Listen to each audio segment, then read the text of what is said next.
आज हमारे साथ अशोक अग्रवाल जी हैं, जो कि एक जाने माने हाई कोर्ट और सुप्रीम कोर्ट के वकील हैं। आज हम उनसे मिलने आए हैं रैशनल इंडिया की तरफ से, और वो बहुत सारे सवाल इनसे पूछेंगे जो कि हमारे आम जनमानस में, आम लोगों के बीच में रहते हैं, और बहुत सारे जुडिशरी को लेके जो आपके सवाल हैं या मिथ्स आपके मन में, उनको दूर करने की कोशिश करेंगे। सर, आपका स्वागत है रैशनल इंडिया में। Thank you. और हम आपसे जो जुडिशरी के बारे में मिथ्स है बहुत सारे, उनके बारे में पता करेंगे कि वो सच में मिथ है या फैक्ट है। जी।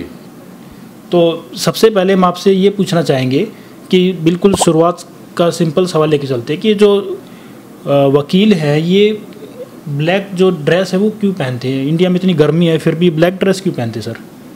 देखिए, हम लोगों ने फॉलो किया यूरोप को, तो पूरा जुडिशियल सिस्टम ही एक तरीके से, तो वहाँ पे क्योंकि ये ड्रेस थी, अब वहाँ पे तो बहुत ठंडा मौसम रहता है तो कोई प्रॉब्लम नहीं है, लेकिन वही ड्रेस हम लोगों ने फॉलो की, तो अब उसको वहीं से हम पहनते हैं। अभी ये है कि कई बार ये सवाल भी उठा कोर्ट के अंदर कि भाई ये ख़त्म करो, तो कोर्ट ने उसको ख़त्म नहीं किया। लेकिन कई बार ये होता है कि जैसे अभी सर्दियों में इसको लागू कर देते हैं गाउन को, और गर्मियों में जो है गाउन जो है ख़त्म कर देते हैं, लेकिन कोट ज़रूर पहनना होता है। ओके। तो एक यूनिफॉर्म है लॉयर की। ओके। तो सर, ये जैसे जो न्याय की देवी हम देखते हैं कोर्ट के बाहर होती हैं, तो उनकी आंखों पर पट्टी क्यों बंधी होती है? क्या मतलब कानून जो बोलते हैं कि लोग अंधा होता है, इस वजह से? देखिए, इसका सिंपल समझ ये है कि कानून जो है ना, वो दो लोगों में जो लड़ाई करते हैं आपस में, उसमें भेदभाव नहीं करता है, और वो जाता है जो एविडेंस होती है, जो भी उसके पास सामने आते हैं, तथ्य आते हैं, उसके आधार पर वो करता है। इसलिए वो किसी और चीज़ से इन्फ्लुएंस ना हो, इसलिए वो उसका जो है ना एक चिन्ह है वो। अच्छा, कि वो किसी अपीयरेंस से इन्फ्लुएंस ना हो, जो उसके सामने हो रहा है जो भी है, कोई बायसनेस ना है। उसका मतलब यही है कि वो किसी भी चीज़ से जो है ना वो इन्फ्लुएंस ना हो, वो जो भी उसके सामने एविडेंस वगैरह आएगा, मटेरियल आएगा, और जो कानून होगा उसके हिसाब से वो अपना फैसला देगा, और चीज़ों से वो प्रभावित नहीं होगा। अच्छा सर, एक चीज़ बोलते हैं कि भाई जस्टिस डिलेड इज जस्टिस न्याय, मतलब देर से अगर न्याय मिला तो अन्याय के समान है। अब भारत में तो सभी को देर से मिल रहा है, सारे केस इतने लंबे समय से चल रहे हैं, तो क्या इसका मतलब भारत में सभी के साथ अन्याय हो रहा है? देखिए, भारत में जो जुडिशियल सिस्टम है और न्याय का जो सिस्टम है ना, वो टिल्ट करता है रिच लोगों के फेवर में और गरीब लोगों के खिलाफ। तो अगर रिच का केस है तो वो रात को 2 बजे भी जो है सुप्रीम कोर्ट या हाई कोर्ट जो है सुनने को तैयार है, और उसको रिलीफ भी देने की बात है। इवन यहाँ तक देखे गए हैं कि कोई रिच को अरेस्ट कर लिया तो रात को वो 2 बजे जो है जज साहब के घर में जाके बेल ले आया है। तो टिल्ट करता है गरीबों के खिलाफ और अमीरों के फेवर में, इसीलिए इसमें काफ़ी लंबी चीज़ चलती है। और जो जस्टिस डिनाइड की बात है कि डिले की वजह से, डिले के अलावा भी कई बार ये देखा जाता है कि जस्टिस ही लोगों को नहीं मिलती है, और जो डिले है वो डिफीट कर देता है उसके न्याय के पर्पस को।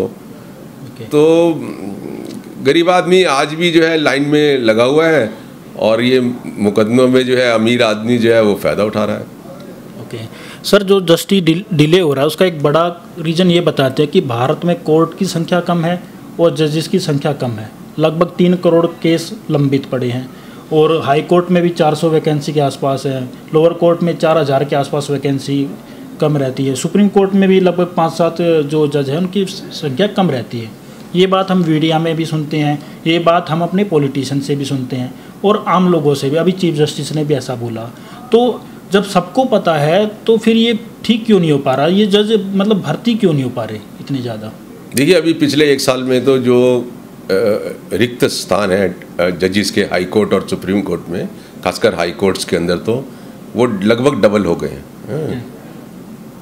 इसका जो मुख्य कारण होता है वो ये होता है कि यहाँ ना ज़बरदस्त पॉलिटिक्स होती है, क्योंकि हम लोग बेसिकली, हमारा जो सिस्टम है ना बहुत करप्ट है। चाहे वो जुडिशरी को हम ले लें, चाहे हम एग्जीक्यूटिव को ले लें, चाहे हम जो है वो दूसरे संस्थानों को ले लें, तो उसकी वजह से क्या होता है कि हर सरकार कहती है कि हमें अधिकार होना चाहिए जज भर्ती करने का, सुप्रीम कोर्ट कहती है कि हमें अधिकार होना चाहिए।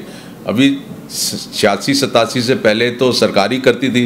86-87 में केस आया, उसके अंदर सुप्रीम कोर्ट ने कह दिया कि हम जुडिशरी के लोगों को अपॉइंट करेंगे। और अभी पीछे भी एक पार्लियामेंट ने बिल लाए जिसके अंदर वो अपना रोल बड़ा रखना चाहते थे सरकार, लेकिन सुप्रीम कोर्ट ने उसको रिजेक्ट ही कर दिया।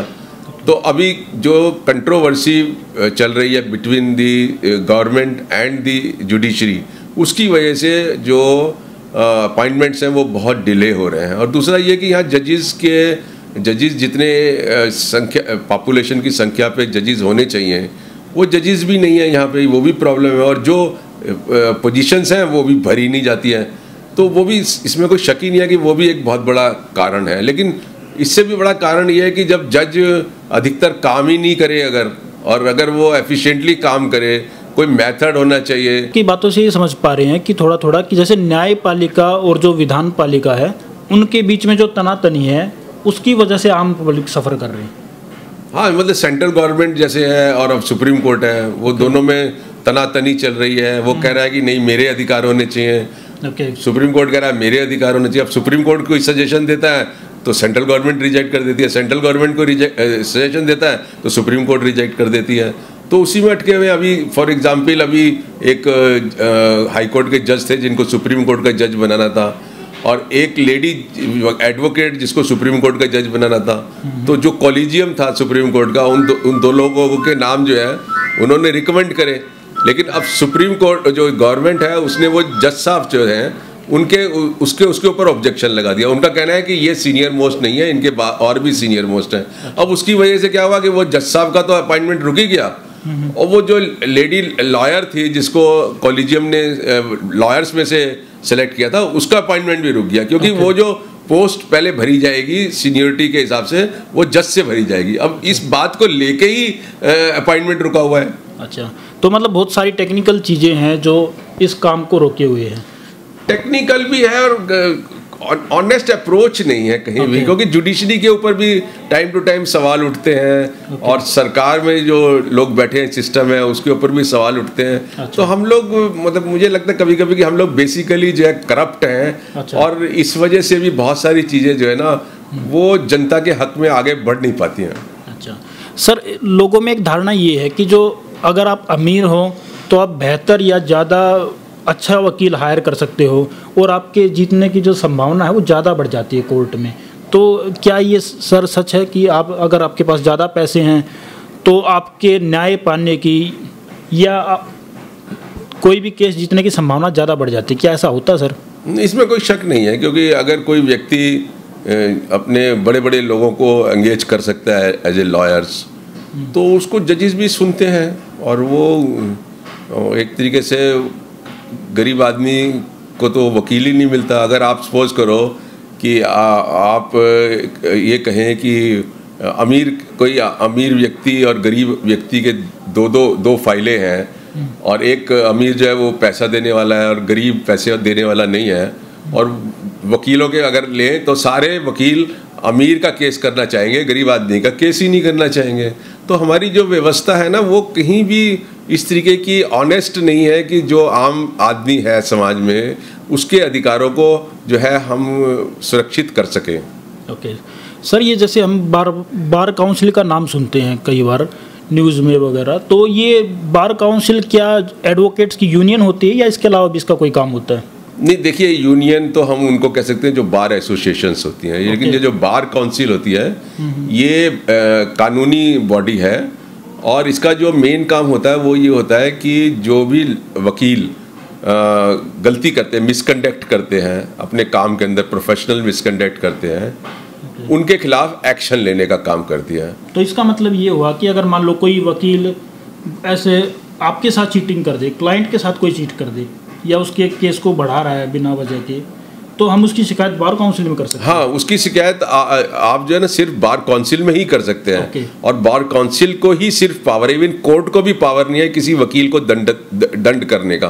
तो बार काउंसिल ही उसके लिए डिसिप्लिनरी अथॉरिटी है। इसी तरीके से डॉक्टर्स की भी मेडिकल काउंसिल है, चार्टर्ड अकाउंटेंट्स की भी काउंसिल है। इस तरीके से उन्होंने एक सेल्फ रेगुलेटेड प्रोसेस जो है ना कोशिश करा है कि यही बॉडी के लोग अपने कम्युनिटी के लोगों को जहां वो गलती करते सजा दें। ठीक है सर। इसी तरह अगर हमें कहीं जैसे हमारे ऊपर कोई केस चल रहा है, उस प्रोसीडिंग में हमें कहीं ये लगे कि जो जज द्वारा कोई मिसकंडक्ट किया गया है या कोई गड़बड़ हुई है, कहीं पर भी भ्रष्ट आचरण लगा है, तो हम जज की भी शिकायत कर सकते हैं क्या किसी? हाँ, पहले तो आपको यही करना है कि जज के सामने ही अपनी शिकायत को देना चाहिए कि आप अपने पास से हमारा केस ट्रांसफ़र कर दीजिए। और अगर वो नहीं करता है तो आप उसकी जो हायर अथॉरिटी है, जैसे डिस्ट्रिक्ट कोर्ट के जजेस हैं। सर जैसे हम कई बार जैसे क्राइम पेट्रोल या क्राइम न्यूज़ में देखते हैं कि जैसे जज ने पुलिस कस्टडी दे दी, उसको रिमांड बोलते हैं जैसे, तो हम जैसे सीरियल में देखते हैं, मूवी में देखते हैं कि जैसे पुलिस है वो उसे इन्फॉर्मेशन निकालने के लिए उसे टॉर्चर करती है या मार रही है या पीट रही है, तो क्या वो जज द्वारा ऑथराइज होता है कि किसी से ऐसी इन्फॉर्मेशन निकालना? नहीं, देखिए जज जो है वो जब पुलिस कस्टडी देती है तो वो इसलिए देती है कि उसकी जो है ना इंटेरोगेशंस करनी है, कुछ चीज़, कोई ऐसा जैसे वेपन ऑफ ऑफेंस है वो नहीं मिल रहा है, कोई डॉक्यूमेंट्स हैं जो बहुत रेलिवेंट हैं, कुछ और कोई चीज़ ढूंढनी है, अगर कोई डेड बॉडी है उसकी शनाख्त करनी है, तो वो इस तरीके से वो पुलिस कस्टडी देती है। इसका कहीं भी ये मायने नहीं होता कि उसके साथ जो है ना आप 3rd डिग्री ट्रीटमेंट करेंगे या टॉर्चर करेंगे। पुलिस को कोई अधिकार नहीं है कि वो उसके साथ किसी भी तरीके का जो है 3rd डिग्री इस्तेमाल करे। अगर वो करता है तो उनके खिलाफ जो है डिपार्टमेंटल और क्रिमिनल केसेस भी रजिस्टर हो सकते हैं। ओके, तो सिर्फ जो इंटरोगेशन है वो सिर्फ सवाल पूछ के कर सकते हैं? हाँ, सवाल पूछ सकते हैं, सवाल भी पूछ सकते हैं, उसको कई जगह आप ले जाते हैं। कई जगह आपको कन्फ्रंट कराना होता है। एक आदमी कुछ बयान दे रहा है, वो कुछ दे रहा है, तो उसके आमने सामने बिठा के करना होता है। तो इस तरीके की चीजें हैं जिससे कि इन्वेस्टिगेशन का वो पार्ट है। मार पिटाई करना इन्वेस्टिगेशन का कहीं भी पार्ट नहीं है, और अगर कोई करता है तो वो गलत काम करता है, गैर कानूनी काम करता है, अपनी ड्यूटीज के बियॉन्ड करता है, उसके खिलाफ एक्शन हो सकता है। सर ये हम जैसे कई बार सुनते हैं कि भाई उस केस को फास्ट ट्रैक कोर्ट को भेज दिया गया है, तो फास्ट ट्रैक में मतलब जल्दी फास्ट कोई प्रोसीडिंग होती है या जल्दी न्याय मिल जाता है, ऐसा होता है सर? और अगर ऐसा होता है तो क्या सभी कोर्ट को फास्ट ट्रैक क्यों नहीं कर देते? देखिए हमारे यहाँ क्या होता है कि हमारा जो नॉर्मल सिस्टम है ना, जुडिशियल सिस्टम, वो तो फेल हो गया है। तो हम उस फेलियर को छुपाने के लिए क्या करते हैं, कभी फास्ट ट्रैक कर देते हैं, कभी कोई ट्रिब्यूनल बना देते हैं, कभी कोई स्पेशल कोर्ट बना देते हैं। जबकि चाहिए ये कि जो नॉर्मल सिस्टम है ना, आप उसी को स्ट्रेंथन करें। उससे आपका खर्चा भी बचेगा, उससे आपका जो एक्सपेंडिचर जो जजेस के अपॉइंटमेंट और ये, उससे भी आप बहुत सारी चीज़ों को बचा सकते हैं। अभी रिसेंटली दिल्ली हाई कोर्ट ने एक फैसला दिया है जिसमें उन्होंने कहा है कि ये फास्ट ट्रैक को लेकर बड़ी टिप्पणी करी है। और ये कहा है कि कैसी फास्ट ट्रैक है ये। फास्ट ट्रैक का मतलब ये होता है कि एक दिन के अंदर आप 25-30 एविडेंस रिकॉर्ड कर लीजिए। आप कैसे कर सकते हैं? तो और उसको क्वैश कर दिया उन्होंने ऑर्डर को। तो फास्ट ट्रैक का मतलब ये मतलब नहीं है कि आप जो है जो बयानों में जो समय देना है, जो जज को चीज़ों को समझने में समय देना है, वो ना समय देके 24 घंटे के अंदर जो है आपको एक मशीनी तरीके से जो है फैसला दे दे।